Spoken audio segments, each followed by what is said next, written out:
Be afraid. Don't be afraid. Be very afraid. Don't be afraid. Be afraid that you're going to be bored out of your mind with this clunker of a movie. Yes, I know that clunker is spelled with a C. Thank you very much. No plot spoilers on this for a little while. I'll let you know when the plot spoilers come in. All the gin joints and... You're busy living. I watched sea beams. I'm going to make him an offer he can't refuse. Klute can't decide whether it's going to be a psychological thriller like the trailer on this movie and the music on this movie indicate that it's supposed to be, or whether it's going to be a psychological study into what it's like to be a high-class whore, or whether it's going to be a romance. And it doesn't work on any of those levels. Not sure what it's trying to be here. So the psychological thriller, it just plods along. It overlong scenes. You don't care about anybody in this movie. The character study into the hooker doesn't work because you just got no sympathy for this high-class call girl, played by Jane Fonda, played sort of cavalierly by her. It's just not good acting. It's bad acting by her. She won an Academy Award for it. It's unbelievable. And then the romance is bizarre. It's between two completely different type of people. And it's clunky also. It's just nothing works on this movie. Okay, so obviously I'm not doing plot spoilers for just a little bit, and then I'll dive in and sort of dig into this clunker of a movie. But what it's about is a Pennsylvania husband disappears, and the detectives find a letter to a call girl in New York, a nasty letter, which stuns his wife. She doesn't believe it. So they decide to hire a detective in Pennsylvania for this company to go and find this guy, find the missing husband. And so he goes, finds the hooker, who's Bree, played by Jane Fonda, in New York, and spends a lot of time with her trying to figure out the puzzle. Where is this man? His name is Gruneman. And then, of course, a lot of things happen. There is some suspense here, and there's a couple of other call girls who are dead. And as you saw in the trailer, be afraid, don't be afraid. And you've got this guy breathing heavily on the phone in the trailer on this movie, but that doesn't happen actually in the movie. So that's really kind of bizarre. Hello? Don't be afraid. He's just quiet on the phone, and Bree is evidently in danger. And so this detective is possibly going to try to protect Bree and figure out what the hell has happened to this husband and why is somebody possibly coming after Bree. And it just plods along, and the ending on this is just kind of bizarre, very unsatisfying, and the whole movie is unsatisfying. But if you're going to watch this movie, because you've heard that Jane Fonda's performance in this is spectacular, she won the Academy Award in '72 for this '71 movie, then you are grossly deceived. You're not going to get it. The way she plays this, and this is partly the director's fault, it's partly just bad writing. It seems like the writing on this must have been by a couple of dudes. Oh yeah, wait, it was by a couple of dudes. Andy and Dave Lewis wrote this piece of trash, and Alan Pakula is obviously the director. And it comes across as somebody not understanding what hookers go through, or hearing some things about what hookers go through and putting words in Bree's mouth, and Jane Fonda simply acting like a high-class woman trying to play a high-class hooker. That's the way it comes across. Yeah, I'd like a ginger ale, thank you. I'm from Chicago. You come to New York often? Often? No, I don't come to New York too often. That's too bad. 3 times. It's tinny, and you just don't believe her. And The one person you do believe in this movie, the only likable person in this movie, is another hooker who's just briefly on the screen. Her name is Arlen in the movie, and she's played by Dorothy Tristan. No, he was an older guy. The guy was older. It's very important. Arlen, get them out of here. I'm begging you. It's very important, please. Give me a... That is what a hooker is supposed to act like. But Jane Fonda's character in this is just so badly acted that in the few scenes where you almost have some sympathy for her and where she actually does some fairly decent acting, you just can't have any sympathy for her. She's so remote and is so manipulative that you just can't enjoy her or the movie. I mean, she's the protagonist. She's the main protagonist, and you can't like her. And the detective, played by Donald Sutherland, whom I usually love, is so wooden that you can't like him. So you almost get the sense that they had him come in and be wooden because her character is dynamic, you know, almost in sort of a feminist fashion, dynamic, which maybe in another movie would work well, but it doesn't work well in this. So yeah, so there's just nothing to like about this. The score in this is pretty good if you've got a consistent psychological thriller, but you don't.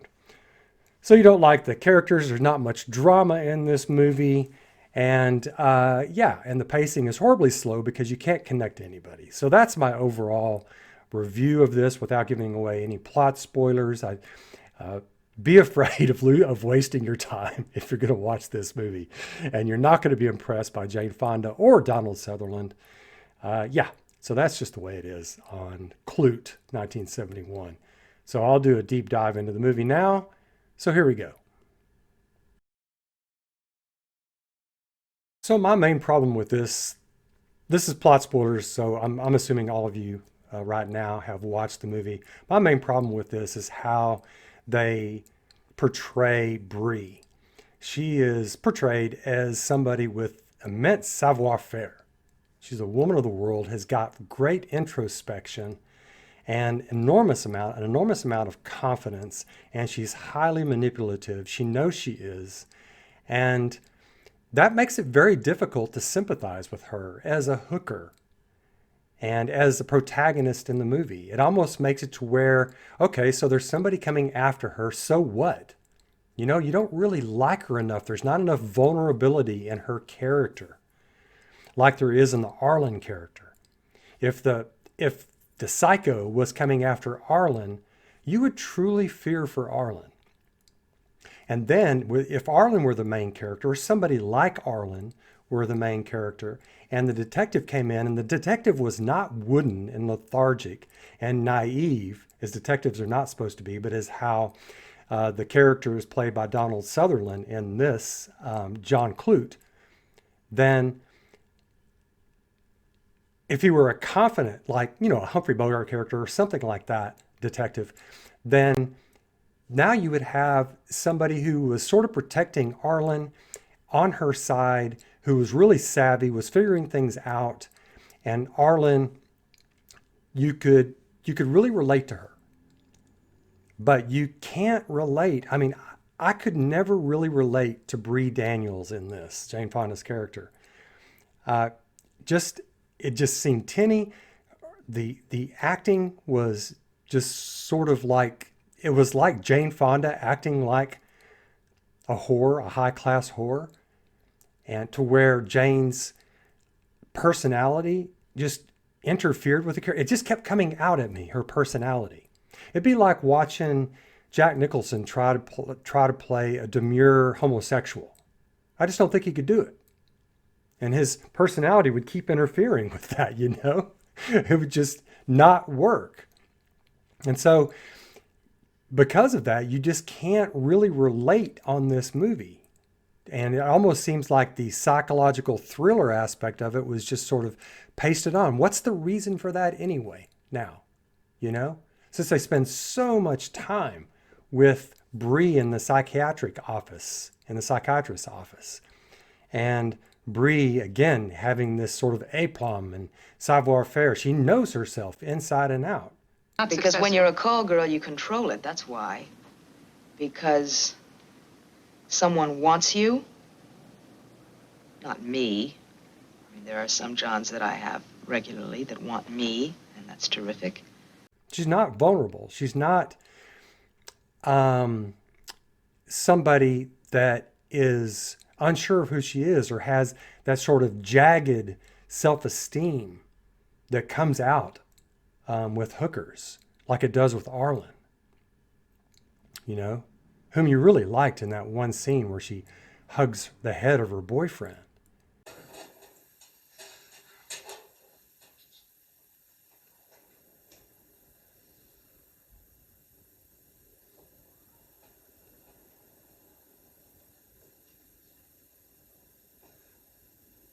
And that was I think that's the most poignant scene in the whole movie, and it does not involve Jane Fonda or Donald Sutherland's characters. Well, I mean, they're standing there watching, but they're almost passionless while they're watching. And this is Jane. This is Bree's character throughout this movie.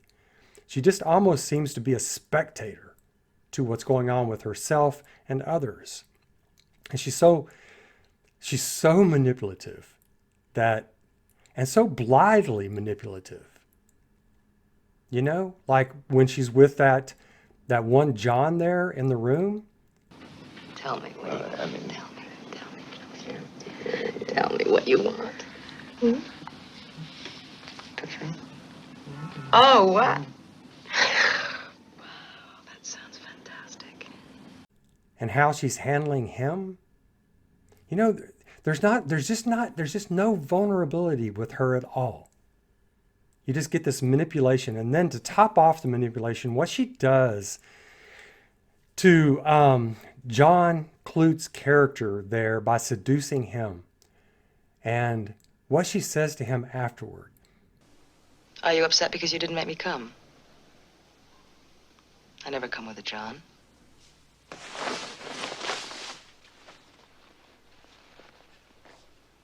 Don't feel bad about losing your virtue. I sort of knew you would. Everybody always does. If I had any sympathy for her, what she does to him, and there's no reason for her to do that. That's just plain mean. And the fact that he stays after her, continues to pursue her after that, he just has no cojones. You know? There's just no meat in this movie. There's no edginess in this movie. She's manipulative. John allows himself to be manipulated. And why is this movie even called Klute? This bland Klute, John Klute. You know, why is it called Klute? Why is it? I mean, it should be, obviously. And I'm pretty sure it's been said by a bunch of other people. Why don't they call this Bree? You know? Or the call girl or something, you know?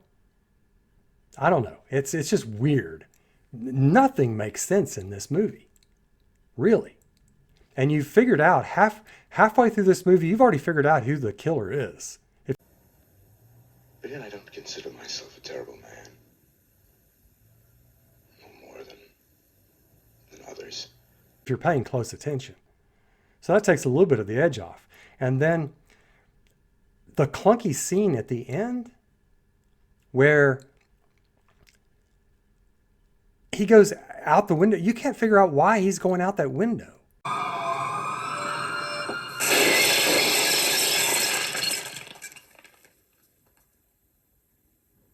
Did he get pushed by Bree or by Klute? You know? Because he goes out that window strong. And I actually looked that one up, and Wikipedia says that he was startled and fell back. No, you don't. That's not falling back through a window. If he had stumbled backwards or fell back, he would not have gone through the window. He'd have bumped up against the glass. That's just bogus, and it's very unsatisfying. You know, what would have been more satisfying is he's stunned by seeing Klute enter the room, and Bree, pissed off because he's playing a recording of his murder of Arlen, she gets up and pushes him hard. And that'd have been even more, and he goes out the window. And that'd have been even more satisfying if she had been the kind of character who's truly troubled, like Arlen. And all of a sudden, she's so mad that somebody she knew was murdered by him that she finally gets her self-confidence and kills the murderer. That would have been satisfying. By the way, I just want to say that the acting that's done by Charles Chiaffi, Peter Cable in the movie, is really well done in that scene. And I also want to give a shout out to Jane Fonda on that scene. When she starts crying, that's good acting. So her acting throughout is not entirely bad. There are moments, even when she snuggles up next to Frank, played nicely by Roy Scheider, inside the disco, that was well done. It's a little bit hard to believe, though. You can't hardly believe that she's that vulnerable. And even then, the vulnerability doesn't fully come out. It never does with her character. Except maybe when she's got that sympathy for Arlen being murdered. So just the whole thing is just clunky throughout. So I'm just going to do a brief synopsis of my 8 categories that I always go through on a movie. The story on this, they don't know what they want to do with it. As I said at the very beginning of this movie review, they can't figure out which one of those 3 it's going to be, and none of the 3 really work. So the story is disconnected. And because you can't get into the characters, you can't sympathize with the characters, the pacing is bad. That you can't stay in the scenes. The disco scene is too long. The scene where she seduces him is too long. Other scenes are too long. You just can't. There's not enough glue in the characters and the story to keep you with the scenes. So that makes the pacing bad. So you got story, characters, and pacing bad. And because of those 3, the drama, there's just very little drama in this movie. Yeah. And the writing is just clunky also. I mean, the lines that Andy and Dave Lewis give her just don't ring right. Free of clothing and inhibitions. Oh, inhibitions are always nice because they're so nice to overcome. Several times. And the ones they give to Klute himself played sort of abysmally by Donald Sutherland, bizarrely. Those don't really ring right either. And the directing is really good in the cinematography aspect. Actually, he looked rather like you. Yes?